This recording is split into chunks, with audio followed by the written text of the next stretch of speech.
Well, hello, friends. It's Wednesday afternoon, the middle of the week, and I just wanted to bring a little devotional to you today.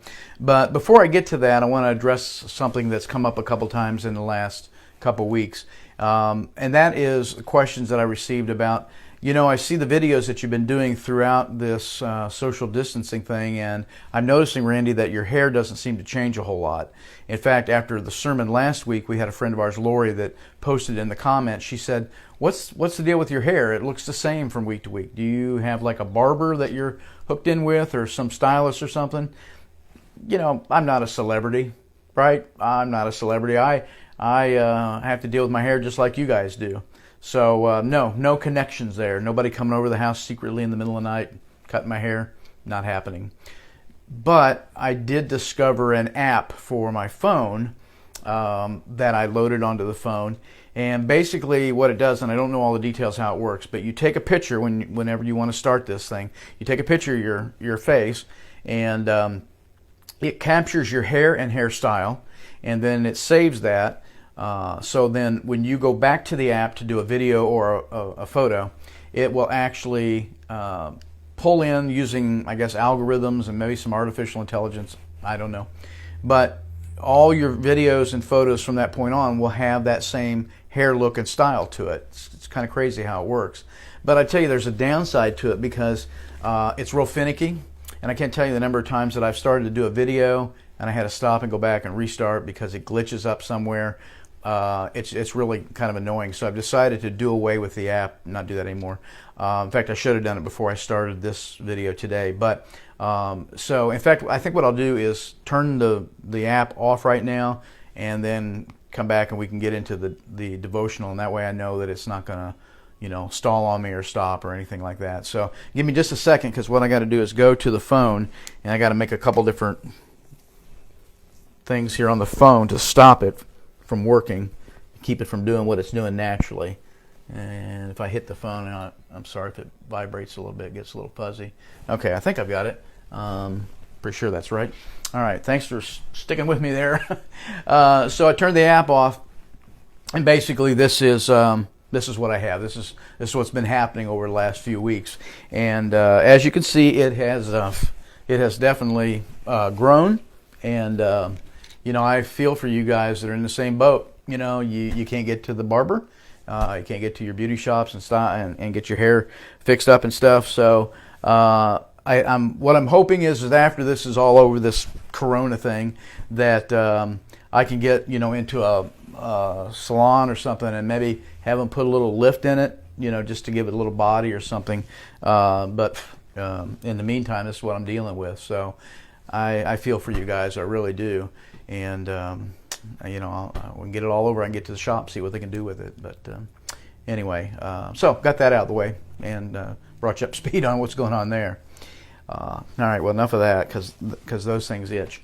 Well, hopefully you got a little chuckle out of that. I hope you did, because what I want to talk to you about today in the devotional is about laughter, and how laughter is good for us, and how in times like this, with what we're going through, it's good to laugh. Some days we don't seem to have a lot of joy and laughter with the uncertainty that's taking place. But studies have shown that children and babies laugh hundreds of times a day, when on average adults barely get out of double digits. We've got the pressure, the weightiness, the heaviness of all the things that we're dealing with in life, and sometimes it's just hard to laugh. Jesus said in Matthew 18:4, he said, "Whoever humbles himself like a little child is the greatest in the kingdom of heaven." So I'm thinking today maybe we need to humble ourselves and become a little more childlike, and laugh a little more, and find a few more things to be joyful over and enjoy on a day-to-day basis. So I want to list 5 things for you real quick here. It won't take me a minute, but I want to go through them real quick. And the first one is take time to laugh. In Ecclesiastes chapter 3, verse 1 says, there is a season for everything. And verse 4 says, there's a time to weep and a time to laugh, a time to mourn and a time to dance. There's a time for all that. And there's a time to laugh. We need laughter in our lives. It's good for us. It releases endorphins. It makes us feel better on a day-to-day basis. So you need to take time to laugh. And, if you can't figure out how to do that, call a friend up who's got a good sense of humor, and chat with them and let them get you laughing, or play a practical joke on a family member. I tell you what works for me a lot is FaceTiming with my grandkids. You know, whether it's Amber's boys or Bria's kids, I always end up just laughing my head off because of the crazy things they do and say at times. So that's an option to take some time to laugh. The second thing is to share joy. Proverbs 17:22 says, "A joyful heart is good medicine, but a crushed spirit dries up the bones." Don't keep joy to yourself. If you can make somebody else laugh during these days, you know, pick up the phone, call them, chat with them, get them to laughing. You know, get them to get out of their slump. Don't keep it to yourself. And the third thing is to lighten your load. Luke 6, verse 21, the second part of it says, "Blessed are you who weep now, for you shall laugh." Being blessed is hope and joy regardless of circumstances. Our hope and our joy in life doesn't get tied to our circumstances. It should get tied to the fact that we are a child of the King. That's where we find our joy, where we find our hope. David said, "You have turned me, you have turned me for my mourning into dancing, and you have loosened my sackcloth and girded me with gladness." We just need to seek that out. We need to seek out joy in our lives, laughter in our lives, and realize that it is tied to the goodness that God has given us. Number 4 is savor surprises and don't be afraid to laugh at yourself. Boy, I do that a lot because I do some really goofy things at times, but you got to be able to laugh at yourself. You have to be able to move on and realize that you're going to do some goofy things in life. I think about Abraham and Sarah. Sarah was 90 years old when she had a child, before she became a mother. And she says in Genesis 21, "God made laughter for me."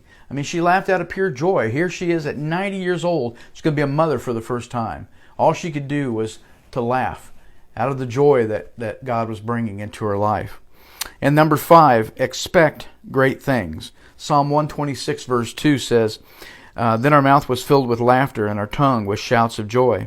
And then they said among the nations, the Lord has done great for them." We have to remember back when the Israelites were in Babylonian captivity, they were there for 70 years. And when God released them and let them come back into the land, you know that one of the very first things they did was they built an altar and worshiped God. They, I'm sure, were joyful and were laughing and just had all this hope now that they were going to be able to continue on in their land and the life that God had in store for them. So we need to do that as well. In fact, what I want to encourage you to do this week, as you go through the week, look for the great things that God's doing in your life and thank Him for those and laugh at those things because of the joy that He's bringing you. Laughter is good for the soul. So I want to encourage you this week to do more of it, to look for those ways that you can be blessed by God and the things that He's doing in your life and laugh with that joy. And lift your hearts up. So I pray you have a great week, and thanks for tuning in today, watching the video, the devotional, and we'll talk to you very soon again, okay? God bless you. Take care. Love you.